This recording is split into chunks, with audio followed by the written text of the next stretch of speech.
తెల్లవారుజామునే సూర్యుని చూస్తూ ముద్ర వేస్తే నిజంగా మనం అనుకున్న కోరికలు నెరవేరుతాయా? అసలు లా ఆఫ్ అట్రాక్షన్ దీని గురించి ఏం చెప్తుంది? తెల్లవారుజామున సూర్యోదయంలో లేలేత కిరణాలు వస్తున్న సమయంలో సూర్యుని మనం ఎలా కొలుస్తాం మేడం? ప్రత్యక్ష దైవంగా మనం కొలుస్తుంటాం.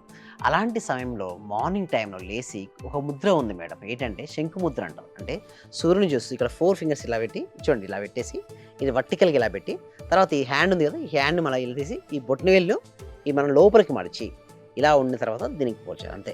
ఈ బొటన వేలుతో ఈ మిడిల్ ఫింగర్ని మనం టచ్ చేయాలి. సింపుల్, మళ్ళీ చెప్తున్నాను చూడండి. ఇది ఉంది కదా, దీన్ని వర్టికల్గా పెట్టేసి దీన్ని మనకి బొటన వేలు ఇట్లా ఆర్జెంట్గా పెట్టేసిన తర్వాత ఈ 4 ఫింగర్స్ తీసుకొచ్చి దీని లోపలికి మడిచి ఇది ఈ బొటన వేలుతో ఈ మధ్య వేలును టచ్ చేసి శంకు ముద్ర.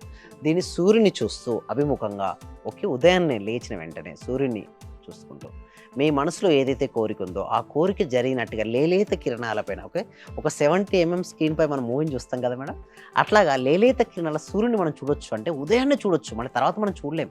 సో అలా చూస్తున్నంతసేపు మన కోరిక ఏదైతే ఉందో ప్రతిబింబం అక్కడ పడ్డట్టుగా మనం ఊహించుకోవాలి. అలా జరిగినప్పుడు, ఎందుకంటే మార్నింగ్ టైంలో సూర్యోదయ సమయంలో ఏంటంటే అలా చేయడం వల్ల ఈ ఎనర్జీ అని వస్తుంది మేడం మనకు. సో ఆ ఎనర్జీ వచ్చినప్పుడు మన జీవితంలో చూడండి, మనలో థాట్ రిలీజ్ చేయడం వేరు, థాట్ రిలీజ్ చేసినప్పుడు మన ఎనర్జీ లెవెల్ వేరు. మన ఎనర్జీ లెవెల్ కనుక హెవీగా ఉన్నప్పుడు థాట్ కనుక రిలీజ్ చేస్తే రిజల్ట్స్ వస్తాయి.